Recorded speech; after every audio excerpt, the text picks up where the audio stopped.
আমি অসমীয়া যুৱ মঞ্চই সন্মানীয় মুখ্যমন্ত্ৰী ডাঙৰীয়াক আজি হাতযোৰ কৰিছোঁ, প্ৰণাম জনাইছোঁ, নমস্কাৰ জনাইছোঁ যে মুখ্যমন্ত্ৰী ডাঙৰীয়া, আপুনি কৰিব নোৱাৰা কাম একোৱেই নাই। গতিকে জুবিন দাৰ ক্ষেত্ৰত যিমান পাৰে সিমান সোনকালে আপুনি ন্যায় দিয়াৰ ব্যৱস্থা কৰক।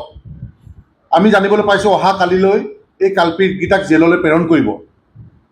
গতিকে জেললৈ প্ৰেৰণ নকৰাৰ আগতে যদি কিবা ভাল খবৰ আপুনি অসমবাসী ৰাইজক দিব বিচাৰে, অসমবাসী ৰাইজে বাট চাই ৰৈ আছে, আপুনি দিব পাৰে। আৰু যদিও এই ভাল খবৰটো অহা কালিৰ ভিতৰত আমি নাপাওঁ, আমি এটাই বিচাৰিছোঁ যে ফাষ্ট ট্ৰেক আদালতত আনি তেওঁলোকক অতি শীঘ্ৰে ফাঁচি দিয়াৰ ব্যৱস্থা কৰক। এই শেখৰে হওক, শ্যাম কানুৱে হওক, সিদ্ধাৰ্থই হওক আৰু তাৰ লগত যিমানকেইটা কালপিত আছে, গোটেই কালপিতকেইটাক ওপৰত বিহিত ব্যৱস্থা ল'বৰ কাৰণে আমি সন্মানীয় মুখ্যমন্ত্ৰী ডাঙৰীয়াক আমি অনুৰোধ জনাইছোঁ। আৰু লগতে ক'ব বিচাৰিছোঁ যে আপুনি অসম নালাগে, গোটেই ভাৰততে আপুনি শ্ৰেষ্ঠ মুখ্যমন্ত্ৰী।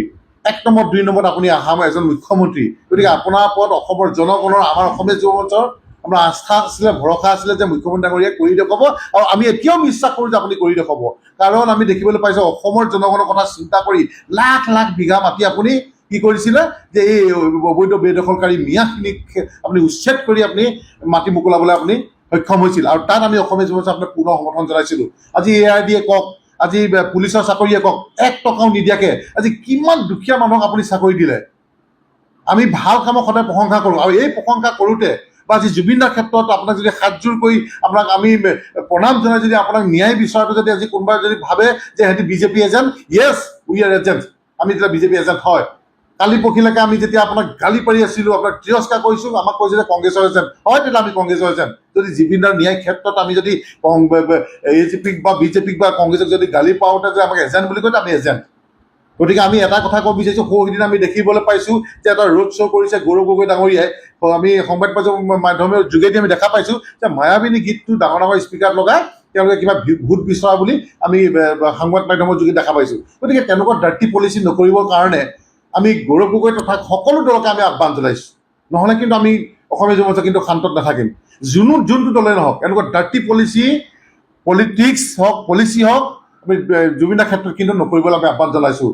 আৰু এটা কথা অনুৰোধ জনাব বিচাৰিছোঁ আমাৰ সন্মানীয় মুখ্যমন্ত্ৰী ডাঙৰীয়াক, অসমবাসী ৰাইজক আৰু চিনেমা হলৰ মালিকসকলক যে আপোনালোকে চিনেমা যেতিয়া পৰিৱেশন কৰিব, চিনেমা পৰিৱেশন নকৰাৰ আগত, চিনেমাখন আৰম্ভ নকৰাৰ আগত মায়াবিনী গীতটো, জুবিন দাৰ ফটো এখন আপোনালোকৰ স্ক্ৰীণত লগাই মায়াবিনী গীতটো তাতে লগাবৰ বাবে আমি অনুৰোধ জনাইছোঁ। তাত থকা যিসকল দৰ্শক সেইসকলক থিয় হৈ পেলাই জুবিন দাৰ সদগতিৰ কাৰণে, জুবিন দাৰ ন্যায়ৰ কাৰণে 1 মিনিট সময় মৌন প্ৰাৰ্থনা কৰিবৰ বাবে আমি অনুৰোধ জনাইছোঁ। আৰু লগতে ক'ব বিচাৰিছোঁ, যিহেতু জুবিন গাৰ্গৰ ফ্ৰেণ্ড ক্লাবে ইতিমধ্যে কৈয়ে গৈছে যে এইবাৰ অসমবাসী ৰাইজক বোম ফটকা নুফুটুৱাবৰ বাবে আহ্বান জনাইছে, সেইটো আমিও আহ্বান জনাই আহিছোঁ। কিন্তু আমি দেখা পাইছোঁ যে বহুত দুখীয়া শ্ৰেণীৰ ৰাইজে আপোনাৰ বোম বাৰুদসমূহ বনাইছে বুলি আমি ইতিমধ্যে সংবাদ মাধ্যমৰ যোগেদি দেখা পাইছোঁ। আৰু জুবিন দাৰ এটা সপোন আছিলে, আমি মিছন চাইনাত দেখা পাইছোঁ যে থলুৱাসকলক অগ্ৰাধিকাৰ দিব লাগে বুলি জুবিন দাই কৈ গৈছিল।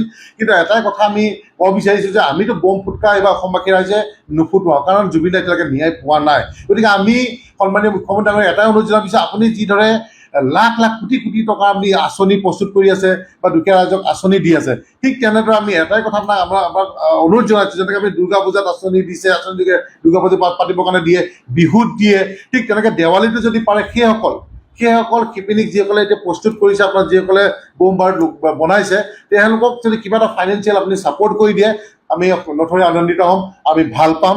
গতিকে আমি মুখ্যমন্ত্ৰী ডাঙৰীয়া, শ্ৰেষ্ঠ মুখ্যমন্ত্ৰী ডাঙৰীয়াত আমাৰ আস্থা আছে, ভৰসা আছে যে তেওঁ অতি শীঘ্ৰে অসমবাসী ৰাইজক জুবিন দাৰ ক্ষেত্ৰত